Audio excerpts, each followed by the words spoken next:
வணக்கம். திருப்பொற்சினம் சேனலுக்கு உங்களை பக்தியோடு வரவேற்கிறேன். போற்றி திருவாகவிலிருந்து தொடர்ந்து பாடல் வரிகளை படிக்கலாம். ஏனக்குருளைக்கு அருளினை போற்றி, மானக்கயிலை மலையாய் போற்றி, அருளிட வேண்டும் அம்மான் போற்றி, இருள் கெட அருளும் இறைவா போற்றி, தளர்ந்தேன் அடியேன் தமியேன் போற்றி, களங்கொள்ள கருத அருளாய் போற்றி, அஞ்சேல் என்றெங்கு அருளாய் போற்றி, நஞ்சே அமுதா நயந்தாய் போற்றி, அத்தா போற்றி ஐயா போற்றி, நித்தா போற்றி நிமலா போற்றி.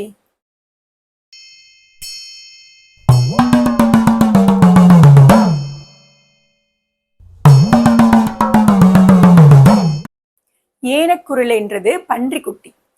ஒரு காலத்துல குரு பகவான் ஒரு முனிவர் வடிவத்துல காட்டுல தவம் செஞ்சுட்டு இருக்காரு.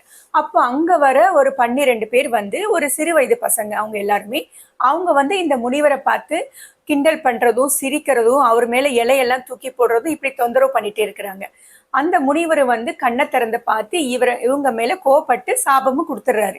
நீங்க ஒரு காட்டு பன்றி வயிற்றுல பிறந்து கொஞ்ச நாளே தாயை பிரிஞ்சு வருந்துவீங்க அப்படின்னு சொல்லிடுறாரு. அந்த 12 பேருமே பயந்து போயிட்டு அவர் காலில் விழுந்து மன்னிப்பு கேட்கிறாங்க, எங்களுக்கு சாப விமோச்சனம் கொடுங்கன்னு. அவரும் இறைவன் திரு அருளாலதான் உங்களுக்கு சாப விமோச்சனம் கிடைக்கும்னு சொல்லிட்டு போயிடுறாரு. அதே மாதிரி அவங்க 12 பேருமே ஒரு காட்டு பன்றி வயிற்றுல குட்டிங்களா பிறக்கிறாங்க. கொஞ்ச நாள்லயே அந்த காட்டுக்கு வேட்டையாட வந்த பாண்டிய மன்னன் அந்த தாய் பன்றிய வேட்டையாடி கொன்னுடுறாரு. அந்த குட்டிங்களும் தாய் பன்றி வராததால பசியால அதுங்க எல்லாம் கத்துதுங்க. இந்த குட்டிங்களை பார்த்து இறக்கப்பட்ட சிவபெருமான் தாய் பன்றி வடிவத்துல போய் அந்த குட்டிங்களுக்கு தாய்ப்பால் கொடுக்கிறாரு. இது திருவிளையாடல்ல பன்றி குட்டிக்கு பால் ஊட்டிய படலம்னு வருது. மானக்கயிலை மலையாய், அதாவது உயர்ந்த கைலி மலையில வீற்றிருக்கிற சிவபெருமான் ஒரு சாதாரண பன்றி குட்டிகளுக்காக இறங்கி தாய்ப்பால் கொடுத்தியப்பா அப்படின்றாரு. அந்த எளிமையை சொல்றதுக்காகத்தான் ஏனை குருளைக்கு அருளியதை அடுத்து மானக்கயிலை மலையாய்ன்றத வரிய சொல்றாரு. இருள் கெட அருளும் இறைவான்றது, இருள்ன்றது துன்பம், அறியாமை, மாயை, இந்த மாதிரி இருள் எல்லாம் கெட அருள் புரிப்பா அப்படின்னு கேட்டுக்கிறாரு.